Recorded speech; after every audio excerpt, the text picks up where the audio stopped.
ফিতরা কে আদায় করবেন? আপনি যদি ঘরের একজন কর্তা হন, আপনি একজন বাবা, আপনার 2 জন ছেলে আছে, 2 জন মেয়ে আছে এবং আপনার স্ত্রী আছে, আপনি স্বামী হিসাবে আপনার ফিতরা তো আপনি আদায় করবেনই। বাকি যেই 5 জন আপনার ফ্যামিলির মধ্যে আছে, 2 জন ছেলে, 2 জন মেয়ে, 1 জন স্ত্রী, এই মোট 6 জনের ফিতরা আপনি নিজে আদায় করবেন। যতদিন পর্যন্ত আপনার এই সন্তান নিজে আলাদাভাবে নিজের ভরণ পোষণ যোগাবে না, যতদিন পর্যন্ত আপনার এই সন্তান আপনার আন্ডারে থাকবে, আপনি তার ফিতরা আদায় করতে হবে। ফিতরা আদায় করবেন কিভাবে? ফিতরা আদায় করার সিস্টেম হচ্ছে অনেকগুলি। এর মধ্যে উল্লেখযোগ্য, গম বা আটা দিয়ে আমরা ফিতরা আদায় করি। তারপরে জব মানে ভুট্টা দিয়া, ভুট্টার আটা দিয়ে আমরা, ভুট্টা যেই গুঁড়ি করলে যেইটা হয় জব, এটা দিয়ে আমরা ফিতরা আদায় করতে পারি। তারপর আমরা খেজুর দিয়ে ফিতরা আদায় করতে পারি। তারপর আমরা কিশমিশ দিয়ে ফিতরা আদায় করতে পারি। তারপর আমরা পনির দিয়া ফিতরা আদায় করতে পারি। আমাদের বাংলাদেশের প্রেক্ষাপট অনুযায়ী আমরা সবাই কে দিয়ে ফিতরা আদায় করি? আটা দিয়া, গম দিয়া। কি দিয়া? গম দিয়া। গম দিয়া আপনি ফিতরা আদায় করলে, গমের আটা দিয়ে আপনি ফিতরা আদায় করলে কি করবেন? দেখেন, আমি আপনাদেরকে একটা বিষয় স্পষ্টভাবে বুঝাই। আপনি বর্তমানে মালামাল কিনেন কি দিয়া? টাকা দিয়া। কি দিয়া? টাকা দিয়া। আগের জামানাতে মালামাল বেশিরভাগ টাকা দিয়ে কিনা হইতো না। আপনি আমাকে চাল দিবেন, আমি আপনাকে গম দেব, এই পরিমাণ গম দেব, এই পরিমাণ চাল দিবেন, এই পরিমাণ ডাল দেব, এই পরিমাণ জব দিবেন, এই পরিমাণ খেজুর দেব, এই পরিমাণ আটা দিবেন। বিনিময় ছিল আগে, কিন্তু এখন আমরা টাকা দেই, মাল পাই, টাকা দেই, মাল পাই, ঠিক না? তো এর জন্য আগে মানুষের প্রধান খাদ্য ছিল 2-1টা। এর মধ্যে ছিল আটা, জব, খেজুর। এগুলি উল্লেখযোগ্য খাবার ছিল। আটা, জব, খেজুর এগুলি উল্লেখযোগ্য খাবার ছিল। এগুলি ব্যতীত আর অন্য আইটেম বর্তমানে আমরা ইফতারের মধ্যে যে আইটেম লয়ে বই, সেই আইটেম হয়তো কল্পনাও করতে পারে নাই। বর্তমানে আমরা ঈদের দিন সামাই রান্না করি, নুডলস রান্না করি, খিচুড়ি রান্না করি, কেউ বিরিয়ানি রান্না করে, আবার 2-3 পদের গোস্ত রান্না করে, ঠিক না? কেউ পাস্তা রান্না করে। তো এই বিষয়গুলি যেগুলি আমি বলতে চাচ্ছিলাম, তো ওই সময় এগুলি ছিল না। কিন্তু এখন একটা মানুষের বাজার করতে গেলে যেহেতু তার প্রয়োজন টাকা, আপনি যদি চেষ্টা করবেন টাকা দিয়ে ফিতরা আদায় করার জন্য। কারণ আপনার ঘরে যদি 5 জন থাকে, 5 জনের কথা যদি 2000 টাকা ফিতরা হয়, আপনি যদি 2 জন ব্যক্তিকে কিংবা 3 জন ব্যক্তিকে অথবা 4 জন ব্যক্তিকে এই ফিতরার টাকাটা আপনি ভাগ করে দেন, দেওয়ার ফলে এই 4 জন ব্যক্তি 500 টাকা করে সে ঈদের বাজার করে ঈদের দিন সুন্দরভাবে চলতে পারবে। ঠিক নেই? কথা বলেন, ঠিক নেই? তো এর জন্য আপনি ফিতরা আদায় করবেন কি দিয়ে? টাকা দিয়ে। এই জামানায় টাকা দিয়ে ফিতরা আদায় করা উত্তম। টাকা দিয়ে ফিতরা আদায় করা উত্তম। এখন কতটুকু দিবেন? আমরা জানি যে আমাদের এই বাংলাদেশের মধ্যে ইসলামিক ফাউন্ডেশন আছে, ঠিক না? যে ইসলামিক ফাউন্ডেশন অনুযায়ী নির্ধারিত ফিতরা আটা দিয়ে যদি আপনি হিসাব করেন, গম দিয়া মানে গমের আটা দিয়ে যদি আপনি হিসাব করেন, তাহলে 130 টাকা কিংবা 25 টাকা। তা আপনি 130 টাকা, যেহেতু আমাদের বাংলাদেশের অনুযায়ী রমজান মাস আসার আগে আটার দাম থাকে একরকম, মানে মালের দাম থাকে একরকম, রমজান মাস আসলে মালের দাম হয়ে যায় আরেক রকম। এটা আমাদের বাংলাদেশের তাকওয়া অনুযায়ী। আমরা সবাই ভালো মানুষ, এর জন্য, বুঝেন নাই? আমরা সবাই ভালো মানুষ, এর জন্য কি করি?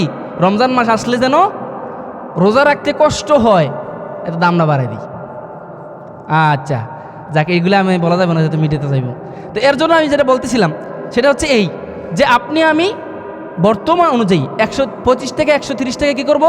ফিতরা আদায় করব। যদি এবার আমি আপনাদেরকে বলি, আমাদের এই বাংলাদেশে একটা নীতি হয়ে গেছে ঢালাওভাবে, যে 1 কোটি টাকার মালিক সেও গম দিয়া ফিতরা আদায় করে, যে মাসে 10,000 টাকা ইনকাম করে সেও গম দিয়া ফিতরা আদায় করে। এটা কিন্তু ঠিক না। এটা কি না? ঠিক না।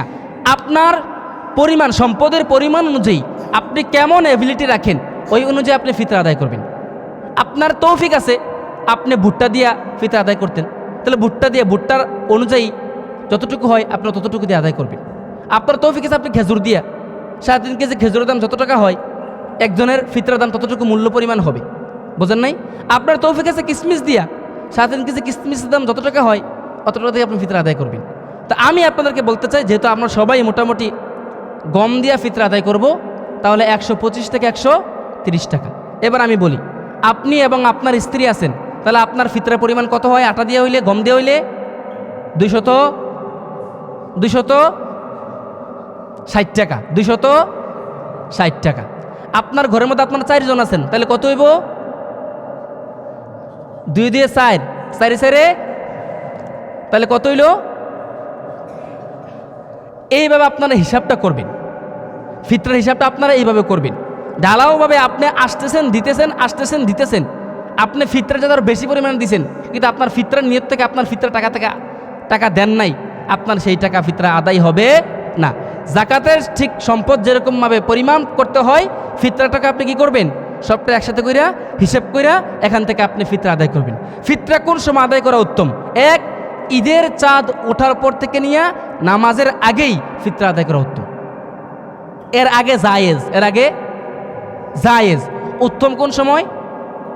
ঈদের চাঁদ আপনি দেখছেন, নামাজের আগে আপনি ওই ফিতরার টাকাটা যখন আদায় করবেন, সেটা হবে যথাযথ সুন্নত অনুযায়ী। এর আগে আপনি আদায় করতে পারবেন, জায়েজ হবে, কিন্তু উত্তম হবে না, সুন্নত হবে না। বুঝুন তো ইনশাআল্লাহ। ফিতরা কাকে আদায় করবেন? যার ঘরে অভাব, যে আসলে ঈদের বাজার করে খাওয়ার সামর্থ্য নাই, তার কাছে ফিতরা দিবেন, তাকে ফিতরা দিবেন। এবার ফিতরা কারা কারা আদায় করবেন? আমি মনে করি বাংলাদেশের মধ্যে যার অভাব নাই, মানে ঈদের বাজার করে খাওয়ার সামর্থ্য নাই, তারা সবাই ফিতরা আদায় করবেন। নাকি সামর্থ্য আছে, আপনি একদিন ভালোভাবে খাইতে পারবেন, আপনার উপরও ফিতরা দেওয়া ওয়াজিব। ফিতরা দেওয়ার জন্য আপনার যে একবারে নেশাব পরিমাণ সম্পদের মালিক হইতে হইব, বিষয়টা কিন্তু এরকম না। বোঝেন তো ইনশাআল্লাহ? কথা বুঝাতে পারি নাই। অনেকে আমরা মনে করি যে আমি প্রত্যেক দিন কাজ করি, প্রত্যেক দিন খাই, আমি কার ফিতরা দেবো না? আপনিও ফিতরা দিবেন। আপনিও কি দিবেন? ফিতরা দিবেন। আল্লাহ পাক রব্বুল আলামিন আমাদের সকলকে এই বিষয়গুলি জানার মানার তৌফিক দান করুক। সকলে বলে আল্লাহুম্মা আমিন। যে মহান মনিব হাজারো মানুষ থেকে যাচাই করে বাছাই করে মায়া করে মোহাব্বত করে আজকের এই পবিত্র জুম্মার দিনে, পবিত্র মাহে রমজান মাসে আমাদের সকলকে বিভিন্ন কাজ থেকে, দুনিয়াবি কাজ থেকে ফারেক করে আল্লাহর ঘর মসজিদে আসার বসার তৌফিক দান করেছেন। এজন্য শুকরিয়া আদায় করি, আলহামদুলিল্লাহ।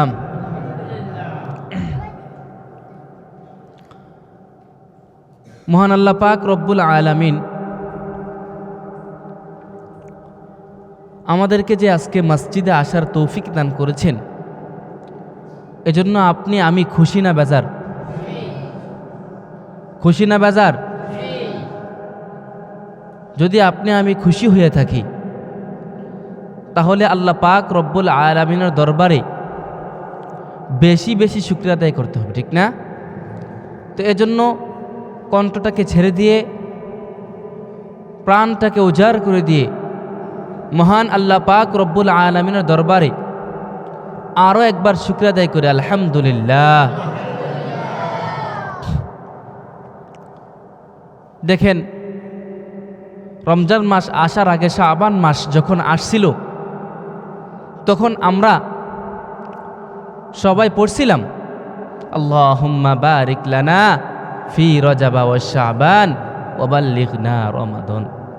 যে মালিক, আপনি আমাকে আমার এই হায়াতটাকে রমজান মাস পর্যন্ত পৌঁছাইয়া দেন। যে মালিক, আপনি আমার এই হায়াতের মধ্যে বারাকা দান করেন, আমি যেন এই রমজান মাস পর্যন্ত আমার এই হায়াত পাওয়ার পরে আমি যেন এই রমজান মাসের মধ্যে আপনার প্রিয় বান্দা হইতে পারি, আমাকে সেই তৌফিক দান করেন। আমি আকাঙ্ক্ষা করছিলাম, ঠিক না? কিন্তু আপনার আমার মালিক, আপনার আমার সেই দোয়া কবুল করে আপনাকে আমাকে এই রমজান মাস পর্যন্ত পৌঁছাইলেন। এবার আমি আপনাদেরকে বলতে চাই যে এবার আপনি বলেন, আপনার রব যে আপনাকে দয়া করে এই রমজান মাস পর্যন্ত আপনাকে পৌঁছাইল, আপনার মালিক যে আপনার প্রতি দয়া করে মায়া করে ইহসান কইরা আপনার এই হায়াতটাকে রমজান মাস পর্যন্ত লম্বা করলো, আপনি আপনার মালিকের দরবারে আপনি কি দিলেন? আপনি এই রমজান মাস পাওয়ার পরে আপনার এই মালিককে আপনি কি দিলেন? আপনার এই মালিকের জন্য আপনি কি করলেন? আপনি তো বলছিলেন যে মালিক, আপনার আমার হায়াতকে রমজান মাস পর্যন্ত পৌঁছাইয়া দেন, অনেকবার বলছেন।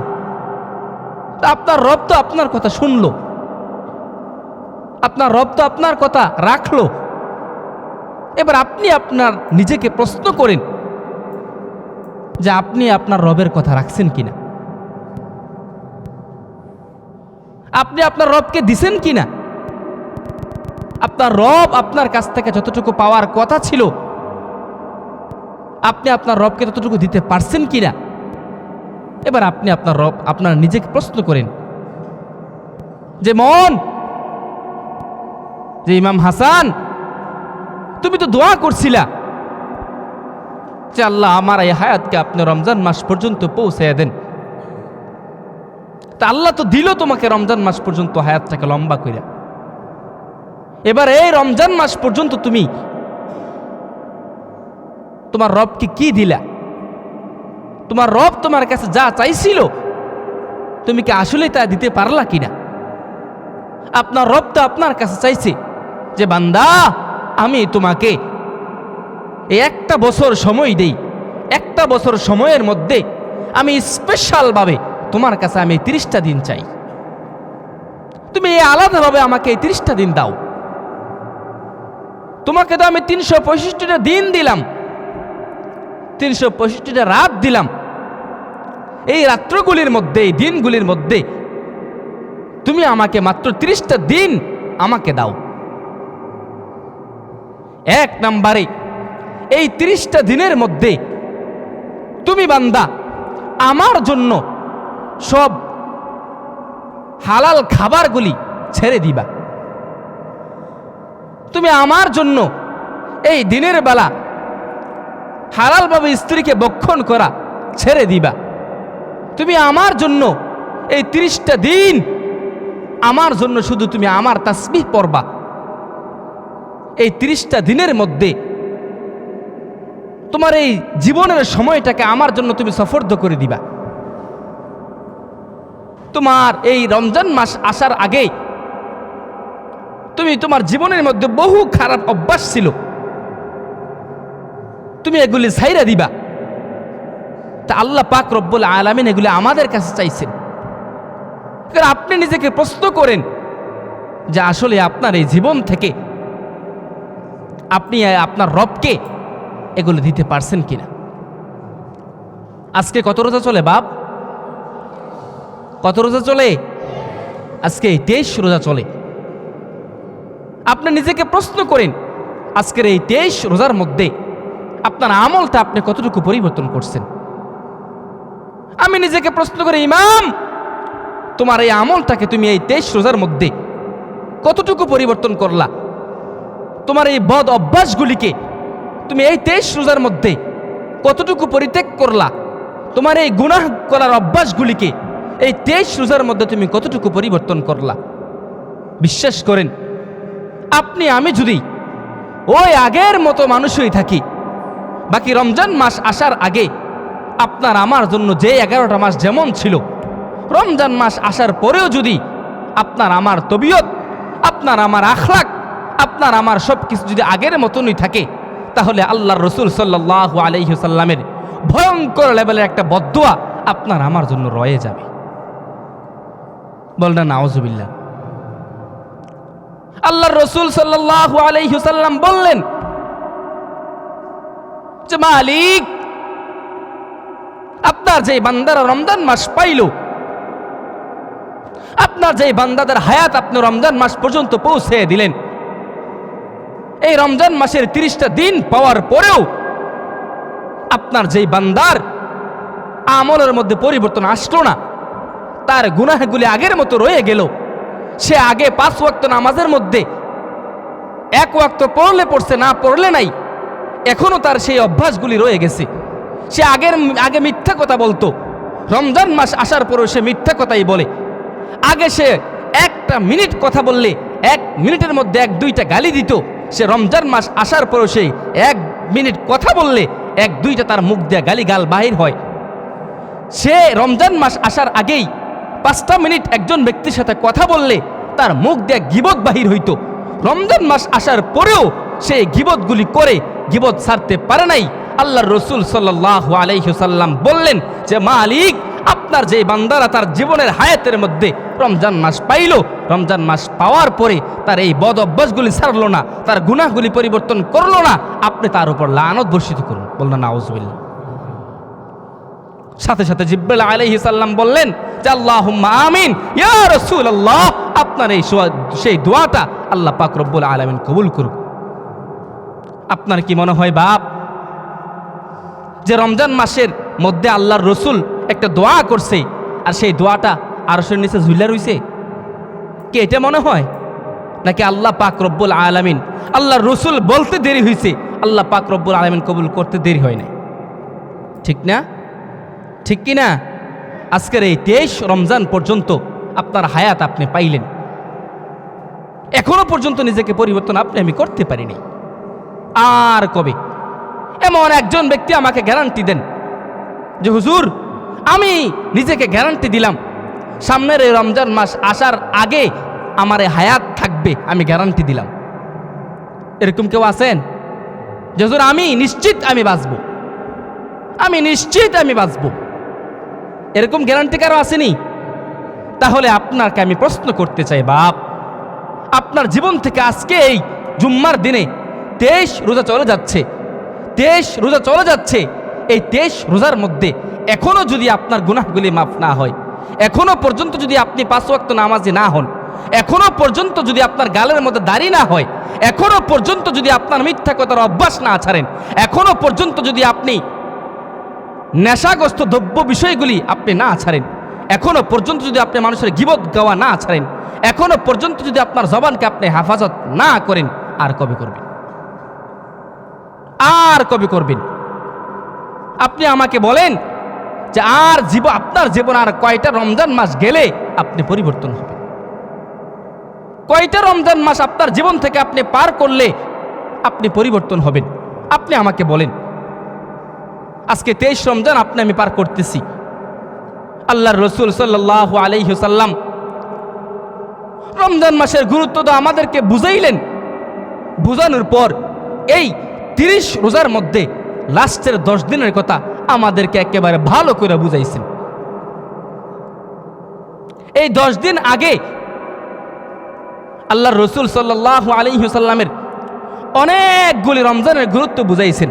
বলে উম্মত, তুমি যদি তোমার রবের জন্য এই 30টা রোজা তুমি আল্লাহর জন্য যদি রাখতে পারো, আল্লাহর সন্তুষ্টির জন্য যদি রাখতে পারো, আমার এই মালিক হাজার হাজার কোটি কোটি মানুষের সামনে যেই সময়ে মানুষ সবাই বিপদগ্রস্ত থাকবে, ওই সময় ডাক দিয়ে আইনা বলবে যে বান্দা, তুমি তোমার এই রমজান মাসের মধ্যে আমার জন্য শুধুমাত্র ইত্তাকুল্লাহ, আল্লাহর ভয়ের জন্য তুমি আমার ভয়ে তুমি দিনের বেলা কোনো কিছু খাও নাই, তোমার অনেক খিদা লাগছে, তুমি পানি তৃষ্ণায় অনেক কষ্ট পাইছো, বান্দা এবার নাও, তুমি আমার কাছ থেকে নাও, আমি নিজ হাতে তোমাকে আমি পুরস্কার দান করব। তো রমজান মাসের বিশেষ একটা ফজিলত, বিশেষ একটা ফজিলত। আর এই ফজিলতের লাস্ট 10 দিনের মধ্যে আল্লাহ পাক রব্বুল আলামিন, গত সপ্তাহে আমি আলোচনা করছিলাম গত জুম্মাতে, আল্লাহ পাক রব্বুল আলামিন সূরাতুল কদরের মধ্যে বলছেন যে ইন্না আনজালনাহু ফি লাইলাতুল কদর ওয়া মা আদরাকা মা লাইলাতুল কদর লাইলাতুল কদরি খায়রুম মিন আলফি শাহর তানাজ্জালুল মালায়েকাতু ওয়ার রূহ ফিহা বিইذনি রাব্বিহিম মিন কুল্লি আমর সালাম সালাম হিয়া হাত্তা মাতলাইল ফজর। সুবহানাল্লাহ বলবেন না? আল্লাহ বলেন, নবী ইন্না আনজালনাহু ফি লাইলাতুল কদর, যে নিশ্চয়ই এক রাতের মধ্যে আমি কদর দান করছি, আমি একটা কদর দান করছি। ওয়া মা আদরাকা মা লাইলাতুল কদর, নবী গো আপনি কি জানেন সেই লাইলাতুল কদর কি? এরপরে আল্লাহ পাক রব্বুল আলামিন বললেন যে লাইলাতুল কদরি খায়রুম মিন আলফি শাহর, যে নবী আপনার এই উম্মতের জন্য আমি এমন একটা রাত দিয়েছি, যে এক রাত্রের ইবাদত আপনার ওই উম্মতের আমল নামাই আমি হাজার হাজার মাস যে ইবাদত করলে যে সওয়াব পাইতো, সেই সওয়াব আপনার আমল উম্মতের আমল নামাই এক রাতের মধ্যে আমি দান করব। এক রাতের মধ্যে আমি দান করব, এক রাতের মধ্যে। শুধু তাই না, আপনার যে উম্মত এই লাইলাতুল কদরের রাতে যেই উম্মত, আপনার যেই উম্মত ইবাদতের মধ্যে মগ্ন থাকবে, আমি আমার এই সেই উম্মতদেরকে ইস্তেকবাল করার জন্য, আমার এই সেই উম্মতদেরকে মারহাবা দেওয়ার জন্য, আমি আমার সেই উম্মতদেরকে আনুষ্ঠানিকভাবে সম্মতি দেওয়ার জন্য আমার এই আরশ থেকে দলে দলে ঝাঁকে ঝাঁকে প্রত্যেকটা ফেরেশতাকে প্রত্যেকটা মসজিদের কিনারায় কিনারায় আমি দাঁড় করাই দেই আর বলতে বলি, ও আমার ফেরেশতারা, আমার সেই বান্দাদের জন্য তোমরা দোয়া করো, আমার যে বান্দারা আমার জন্য ইবাদত করতেছে। আল্লাহ পাক রব্বুল আলামিন দলে দলে ঝাঁকে ঝাঁকে এই ফেরেশতাদেরকে আপনার আমার জন্য পাঠায়, যেই উম্মতরা যেই বান্দারা এই মসজিদের মধ্যে রাত্রে ইবাদত করে। বলে কতটুক পর্যন্ত? সন্ধ্যা থেকে নিয়ে ফজর পর্যন্ত, যতক্ষণ পর্যন্ত ফজর না হয় ততক্ষণ পর্যন্ত পড়তে থাকে সালাম ইয়া সালাম, ও আল্লাহর বান্দারা, আপনার উপর আল্লাহ পাক রব্বুল আলামিন শান্তি বর্ষিত করুক, আপনার উপর আল্লাহ পাক রব্বুল আলামিন শান্তি বর্ষিত করুক, আপনাদের উপর আল্লাহ পাক রব্বুল আলামিন শান্তি বর্ষিত করুক। সুবহানাল্লাহ। এই লাইলাতুল কদর কিন্তু অলরেডি 21 রাত্র চলে গেছে। আজকে হচ্ছে 23 রাত্র চলে গেছে, আমরা 23 রোজা রাখতেছি, বুঝেন নাই তো? আর কবে নিজেকে আর কবে পরিবর্তন করবেন? আর কবে করবেন? রমজান মাস যাওয়ার পরে না বাপ। প্রত্যেকটা বিষয়ের, প্রত্যেকটা বস্তুর একটা নির্দিষ্ট একটা সময় থাকে, যেই সময়ের মধ্যে চাইলে সে তাকে নিজেকে আপডেট করতে পারে, চাইলে সে তাকে নিজেকে পরিবর্তন করতে পারে। প্রত্যেকটা বস্তুর, প্রত্যেকটা বিষয়ের, প্রত্যেকটা মানুষের এমন একটা সময় থাকে। তা আল্লাহ পাক রব্বুল আলামিন তো আপনাকে আমাকে একটা রমজান একটা মাস দিয়েছেন, চাইলে তো আমি নিজেকে পরিবর্তন করতে পারতাম, এখনও তো করি নাই, এখনও তো করার চেষ্টাও করি নাই। আল্লাহ পাক রব্বুল আলামিন আপনাকে আমাকে সকলকে এই রমজান মাস থাকতে থাকতেই যেন নিজেকে পরিবর্তন করার তৌফিক দান করুক। সকলে বলে আল্লাহুম্মা আমিন। আমি আপনাদের সম্মুখে আয়াত তেলাওয়াত করেছিলাম, এই আয়াতটা হচ্ছে সূরাতুল লাইলি। আয়াতগুলি কিসের? সূরাতুল লাইলির। আল্লাহ পাক রব্বুল আলামিন বললেন যে ওয়াসায়ুজান্নাবুহাল আতকা আল্লাযী ইউতি মালাহু ইয়াতাযাক্কা ওয়া মা লিআহাদিন ইনদাহু মিন নি'মাতিন তুজজা ইল্লা বিতিগা ওয়াজহি রাব্বিহিল আ'লা ওয়া লাসাউফা ইয়ারদা। আল্লাহ পাক রব্বুল আলামিন বললেন, ও আমার বান্দারা তোমরা শুনো, তোমাদের মধ্য থেকে যারা নিজের জান মাল, যারা নিজের ধন সম্পদ থেকে আল্লাহর জন্য দান করে, আল্লাহর রাস্তায় কিংবা গরিব দুঃখীকে দান করে, এবং তারা ওই মানুষকে দান করার পরে, ওই আল্লাহর রাস্তায় দান করার পরে সেখান থেকে দুনিয়াবি কোনো প্রত্যাশা করে না। সে প্রত্যাশা করে না যে আমার জন্য মারহাবা বলুক, সে প্রত্যাশা করে না আমি তাকে 10 টাকা দান করলাম সে যেন আমাকে ভালো বলে, সে এটা প্রত্যাশা করে না, সে এটা আশা করে না। দুনিয়ার জমিনে আমি যা করছি আল্লাহর জন্য করছি, যা দিয়েছি আমি আল্লাহর জন্য দিয়েছি। আল্লাহ পাক রব্বুল আলামিন কুরআনুল কারীমে এটা বলেন যে ওয়াসায়ুজান্নাবুহাল আতকা আল্লাযী ইউতি মালাহু ইয়াতাযাক্কা, যে আমি যা দিয়েছি আল্লাহর জন্য দিয়েছি, এটার মধ্য থেকে দুনিয়ার আমার কোনো প্রত্যাশা নাই। এটার একমাত্র আশা আল্লাহ পাক রব্বুল আলামিন আমাকে পুরস্কার দান করবেন। আল্লাহর কাছ থেকে আমি চাই আল্লাহ আমাকে ভালো বলুক, আল্লাহ আমাকে ভালো জানুক। এই উদ্দেশ্যে, এই আশা নিয়ে আমি যখন দান করি, আল্লাহ পাক রব্বুল আলামিন বলেন তুমি যখন দান করবা আমি আল্লাহ পাক রব্বুল আলামিন দুনিয়া এবং আখিরাতে তোমাকে পরিতুষ্ট করে দেব, তোমাকে সন্তুষ্ট করে দেব। সুবহানাল্লাহ কইতেন না? আরে আপনার মালিক যদি আপনাকে বলে যে বান্দা তুমি আমার জন্য আল্লাহর রাস্তায় খরচ করো, তুমি আমার জন্য আল্লাহর রাস্তায় দান করো, তুমি আমার জন্য গরিবকে দান করো, তুমি আমার জন্য সাদাকা করো, আর আমি তোমার প্রতি যদি খুশি হয়ে যাই, যদি আমি তোমার প্রতি খুশি হয়ে যাই, আমি তোমাকে এমন দেওয়া দেব, আমি তোমাকে এমনভাবে দিব, আমি তোমাকে এমন বেশি পরিমাণে দিব যা পাইয়া তুমি খুশি হয়ে যাইবা, তোমাকে আমি খুশি করে দেব। সুবহানাল্লাহ। একজন ফকির যদি বলে যে আমি তোমাকে দেব তার অনুযায়ী ছেড়ে দেবো। আমি যদি আপনাকে বলি আমি আপনাদেরকে কিছু দান করব, আমার অনুযায়ী আমি আপনাদেরকে দান করব, ঠিক না? একজন মন্ত্রী যদি বলে যে আমি আপনাদেরকে দান করব, তো তার ভান্ডার অনুযায়ী, তার ধনভাণ্ডার অনুযায়ী তাকে দান করা হবে।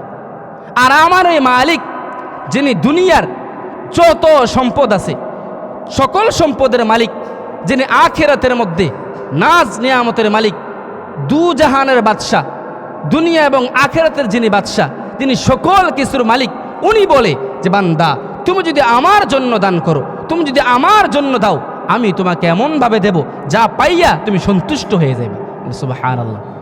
ওনারটা কি কম হবে? ওনার দেওয়াটা কি কম দেওয়া হবে না অনেক বেশি? অনেক বেশি। তাহলে আপনি আমি দান করব কার জন্য? আপনি আমি সাদেকা করব কার জন্য? আল্লাহর জন্য। এবার আমি আপনাদেরকে সংক্ষিপ্ত কিছু আলোচনা শোনাই। এক, আপনার আমার সকলের জন্য ফিতরা দেওয়া ওয়াজিব কিংবা ফরজ। তাহলে আপনি আমি ফিতরা দিতে হবে।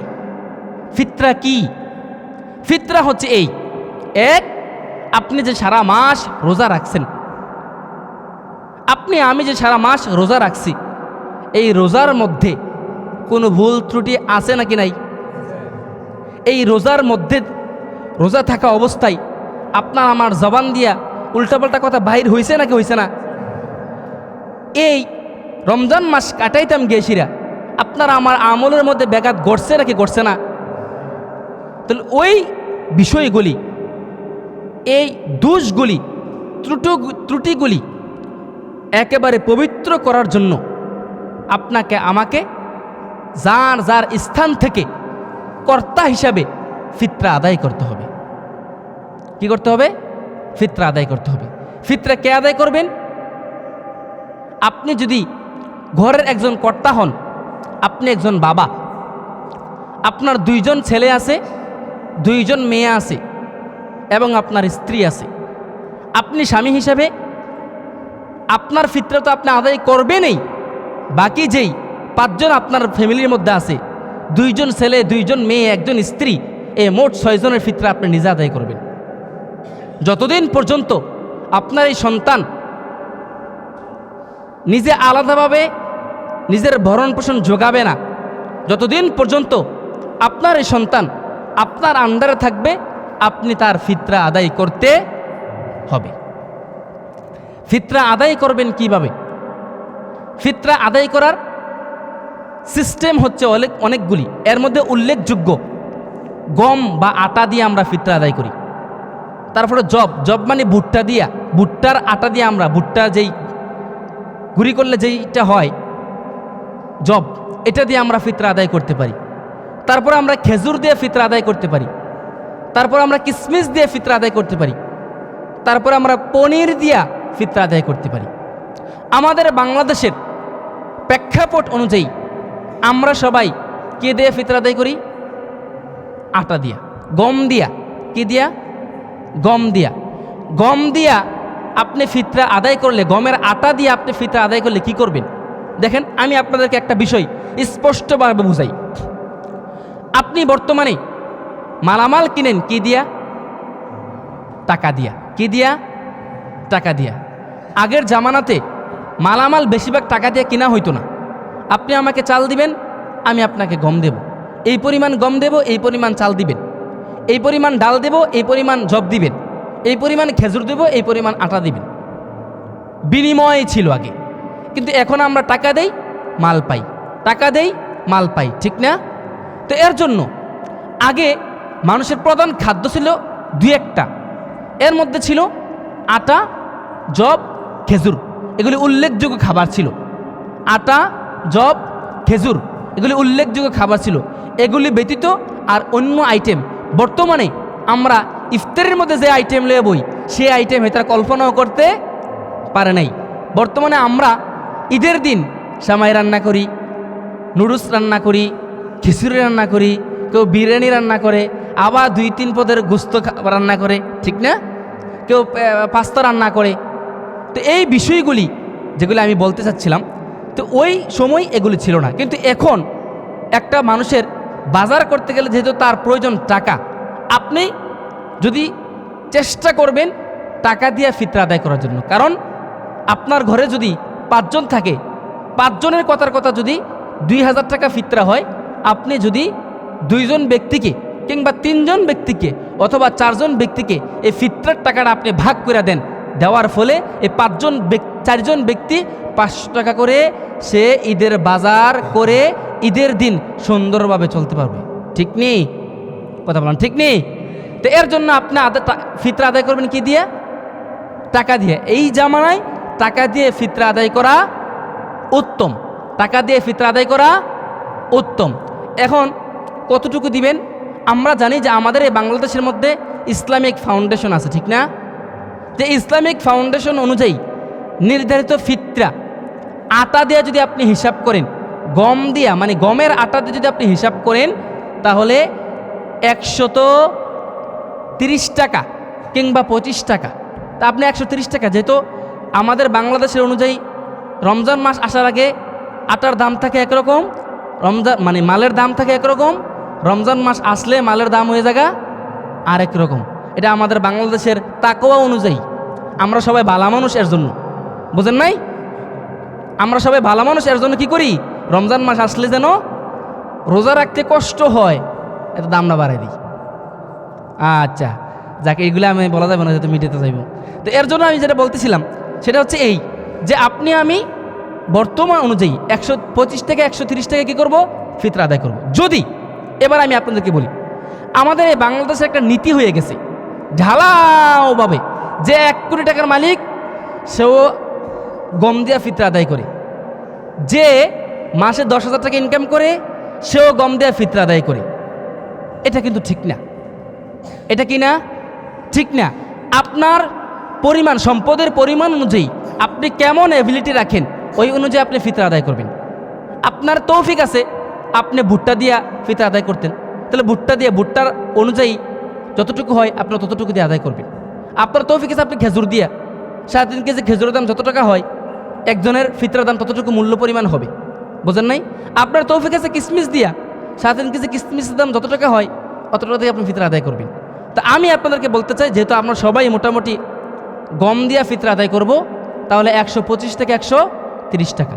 এবার আমি বলি, আপনি এবং আপনার স্ত্রী আছেন, তাহলে আপনার ফিতরার পরিমাণ কত হয়? আটা দিয়ে হইলে, গম দিয়ে হইলে 260 টাকা। 260 টাকা।